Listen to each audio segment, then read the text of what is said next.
வணக்கம் நண்பர்களே, நான் உங்கள் அஸ்ட்ராலஜர் சிவலிங்கம் பேசுகிறேன். இன்றைய பதிவில் எதை பற்றி பார்க்க போகிறோம்னா, திருமதி பிரியங்கா காந்தி அவர்களுடைய ஜாதகத்தை தான் நாம் இன்னைக்கு விரிவாக அலசப் போகிறோம்.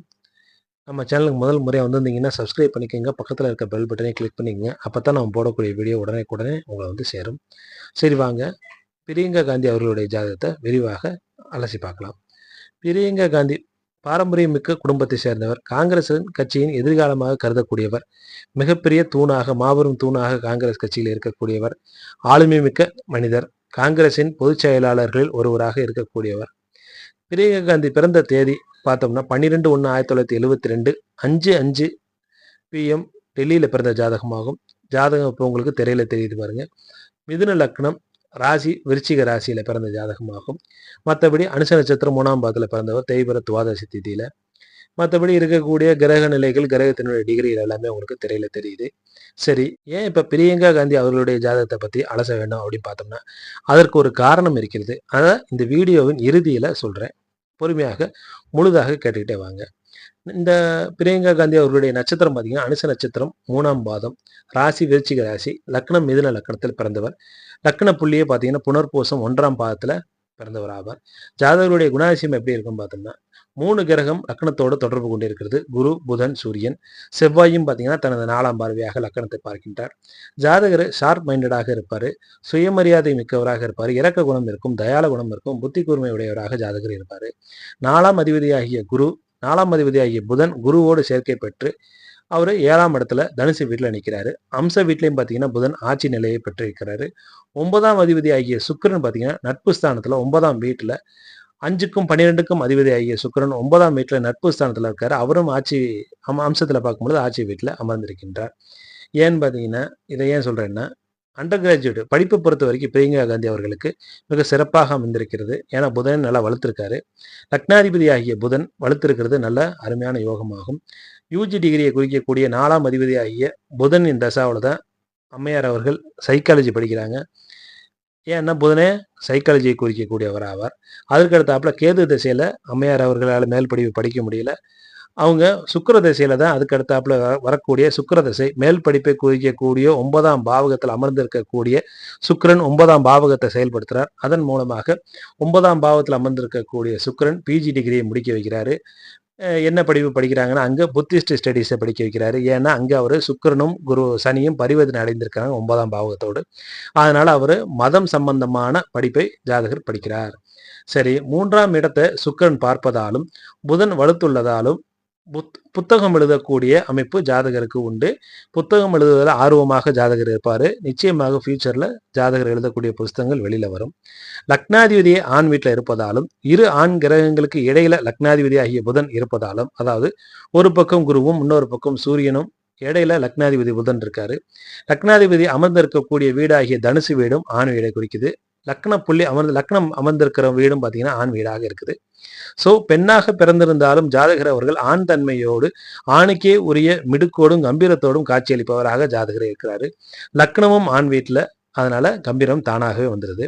பேச்சை பொறுத்த வரைக்கும் 2ஆம் இடத்துல கேது இருப்பதாலும், பேச்சாற்றலை குறிக்கக்கூடிய புதன் நல்லா வலுத்திருக்கக்கூடிய நிலையில இருப்பதாலும், குருவும் புதனும் சேர்க்கையில் இருப்பதாலும், ராசியிலே பார்க்கும் பொழுது குருவும் புதனும் சேர்ந்திருக்காங்க. அம்சத்தில் பார்க்கும் பொழுது புதன் ஆட்சி நிலையில் இருக்கிறதுனாலும் தெளிவான பேச்சு, தான் சொல்ல வந்ததை தெளிவாக அடுத்தவர்கள் மத்தியில் சொல்லக்கூடிய அமைப்பு ஜாதகருக்கு இயற்கையாகவே இருக்குது.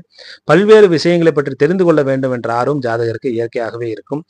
5ஆம் அதிபதியாகிய சுக்கிரன் 9ல் இருப்பதாலும் தெளிவான சிந்தனைகள், லாஜிக்கலாக யோசிக்கக்கூடிய நபராக ஜாதகர் இருக்கிறாரு. யோகத்தை பொறுத்த வரைக்கும் பார்த்தோம்னா சூரியனும் குருவும் சேர்ந்து இருக்கிறது ராஜயோக அமைப்பாகும். குருவும் சூரியனும் சேருவது ஆன்ம பலத்தை குறிக்கக்கூடியது, அதிகார பலத்தை தரக்கூடிய சேர்க்கையாகும். சூரியனும் இங்கே வர்க்கோத்தம நிலையில வலுத்து இருக்கிறாரு. அது சிறப்பான அமைப்பாகும். லக்னத்தை பொறுத்த வரைக்கும் லக்னத்தையும் லக்னாதிபதியோடும் குரு தொடர்பு கொள்றாரு. மூலத்திரிகோண வலுவோடு குரு இங்கே தொடர்பு கொள்வதால கரிஸ்மா, அதாவது மக்களை ஈர்க்கக்கூடிய ஒரு பொதுஜன ஈர்ப்பு ஜாதகருக்கு இயற்கையாகவே உண்டாகிறது. இது இன்னொரு ஜாதகத்தோடு ஒப்பீடு செய்து பார்க்கும் பொழுது உங்களுக்கு இயற்கையாகவே புரிய வரும். இப்ப நமது ஜெயலலிதா அம்மையாருடைய ஜாதகம் இப்ப உங்களுக்கு திரையில தெரியுது பாருங்க. ஜெயலலிதா அம்மையார் பிறந்த நேரம் 24/2/1948 2:40 PM பிறந்த ஜாதகமாகும். ஜெயலலிதா அம்மையாருடைய ஜாதகத்தை பார்க்கும் பொழுது ஜெயலலிதா அம்மையாரும் மிதுன லக்கணத்துல பிறந்து 7ஆம் இடத்துல குரு, இங்கே நம்ம பிரியங்கா அவர்களுடைய ஜாதகத்தில் இருப்பது போலவே அதே மிதுன லக்னம் 7ஆம் இடத்துல குரு. இந்த குரு லக்னத்தை பார்ப்பதால மூலத்திரிகோண வலுவோட லக்னத்தை பார்ப்பதால இங்கே மாபெரும் மக்கள் ஈர்ப்பை பெற்று மக்கள் தலைவராக அம்மா அவர்கள் உருவெடுத்தாங்க. அது இங்கே பார்த்தீங்கன்னா சூரியனும் பார்க்கும் பொழுது சூரியனும் பௌர்ணமி சந்திரனுடைய ஒளியை பெற்றுள்ளது. உயர்ந்த பதவியை பெற்று தந்தது அம்மா அவர்களுக்கு.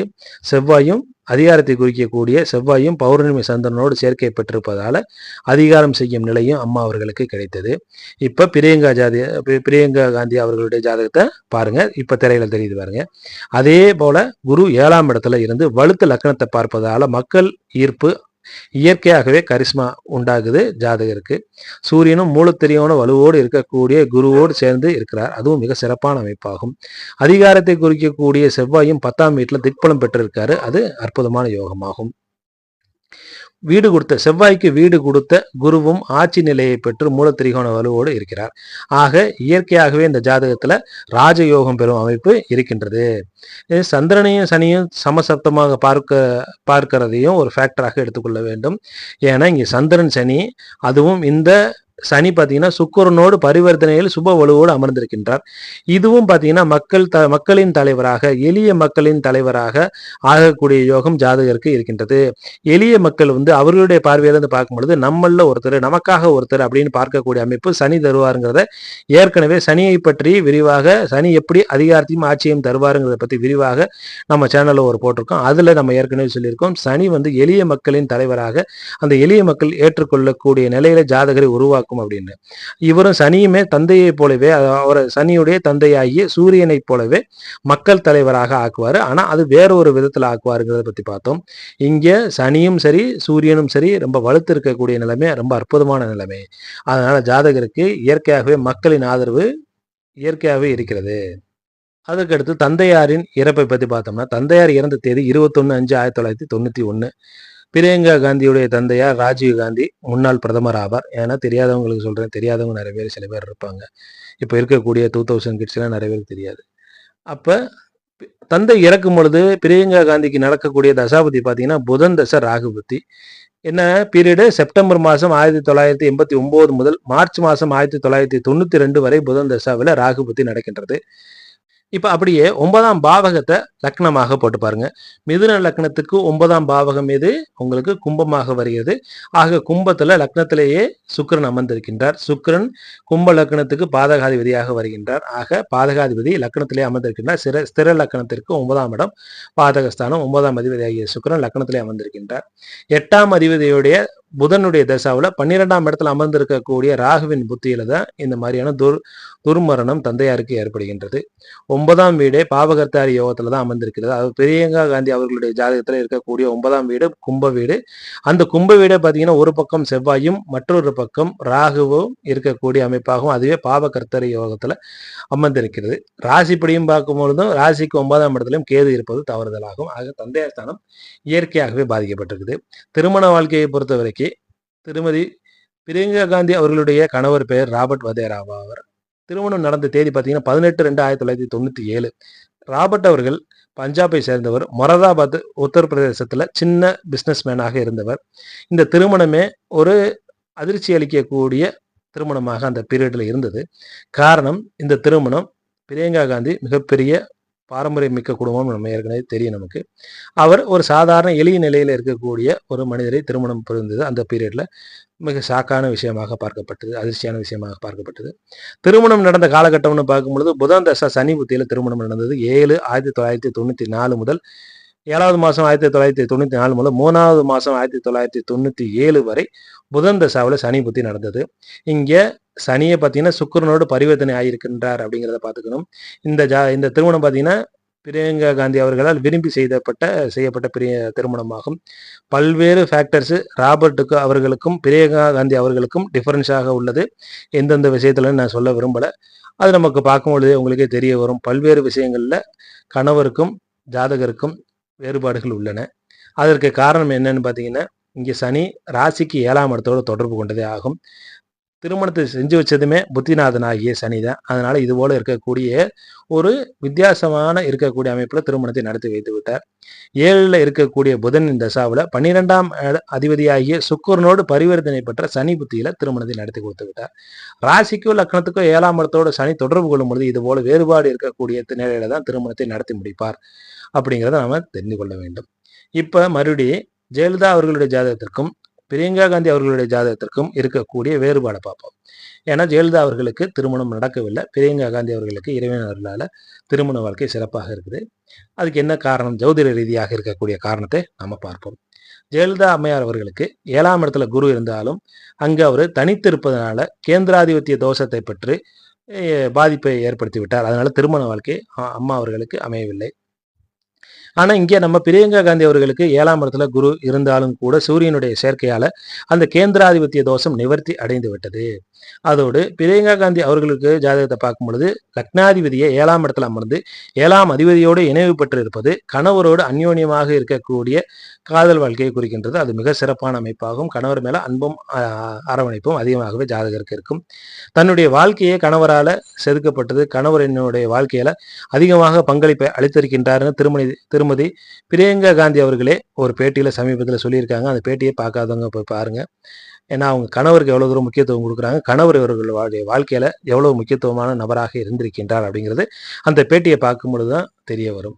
ஆக இங்க 5ஆம் அதிபதியாகிய சுக்கிரன் 9ஆம் இடத்துல இருப்பது, பாக்கியஸ்தானத்துல இருப்பது மிகச்சிறந்த அமைப்பாகும். அதுக்கடுத்து பார்க்கும் பொழுது குழந்தையை பொறுத்த வரைக்கும் 5ஆம் அதிபதியாகிய சுக்கிரன் 9ல நிற்கிறாரு, நல்ல அமைப்பு. அம்மா அவர்களுக்கு 7ஆம் இடத்துல குரு இருந்தாலும் கூட 5ஆம் இடத்துல கேது இருப்பது புத்திர பாக்கியத்தை பாதிக்க செய்யக்கூடிய நிலையே ஆகும்.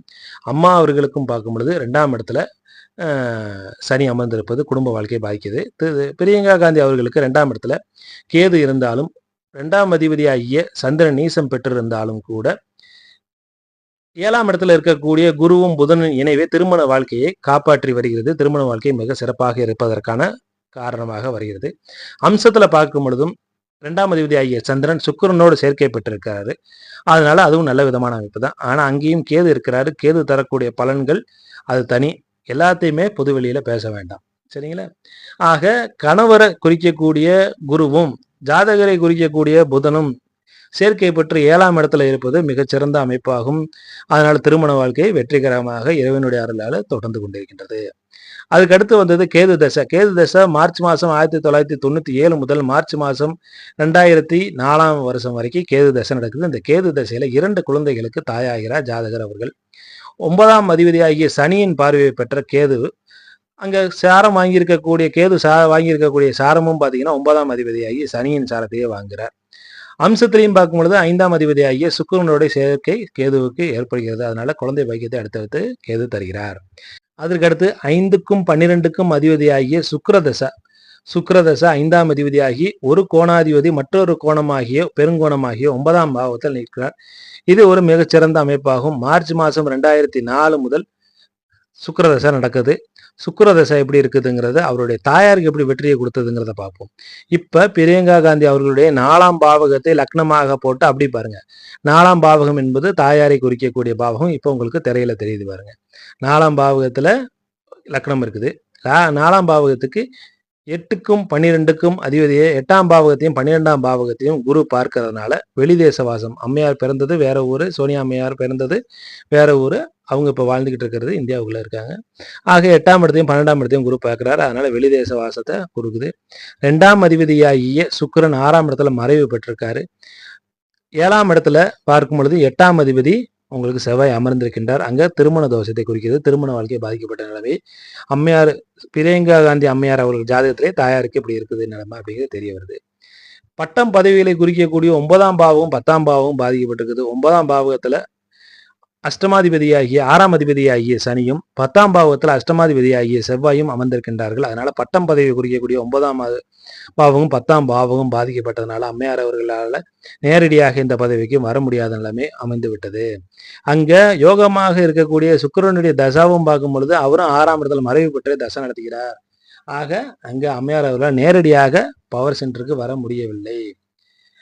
சனியும் பார்த்தீங்கன்னா லக்ன பாவி கிடையாது. அதனால அவர் பரிவர்த்தனை ஆகியிருக்கிறது ஒன்றும் மிகப்பெரிய தோஷம் கிடையாது. அவர் லக்ன சுபரே. இங்க மறைவு ஸ்தானத்துக்கு அங்கே போயிட்டதுனால நேரடியாக அம்மையார் அவர்களால் வர முடியல. சரி, அதுக்கடுத்து இப்போ பிரியங்கா காந்தி அவர்கள் ஜாதகத்துக்கு வாங்க. சுக்கிரதசா ராகு புத்தி மே மாதம் 2011 முதல் மே மாதம் 2014 வரைக்கும் நடக்குது. இந்த ராகு புத்தி எப்பெல்லாம் நடக்குதோ அப்பெல்லாம் அம்மையார் அவர்களுக்கு கடுமையான கெடுபலனை தர வல்ல அமைப்பாக ராகு அமர்ந்திருக்கின்றார். ஏற்கனவே நம்ம பார்த்தோம், புதன் தசை ராகு புத்தியில தான் அம்மையார் அவர்களுக்கு, பிரியங்கா காந்தி அம்மையார் அவர்களுக்கு தந்தையை இழக்கக்கூடிய நிலை வந்தது. சுக்கிரதசா ராகு புத்தி வரும் பொழுது பிரியங்கா காந்தி அவர்களுடைய ஜாதகத்தின் பிரகாரம் 8ஆம் இடத்துல அமர்ந்திருக்கக்கூடிய ராகு இந்த பீரியடு தாயார் அவர்களுக்கு கடுமையான உடல்நலக் குறைவை ஏற்படுத்துகிறது.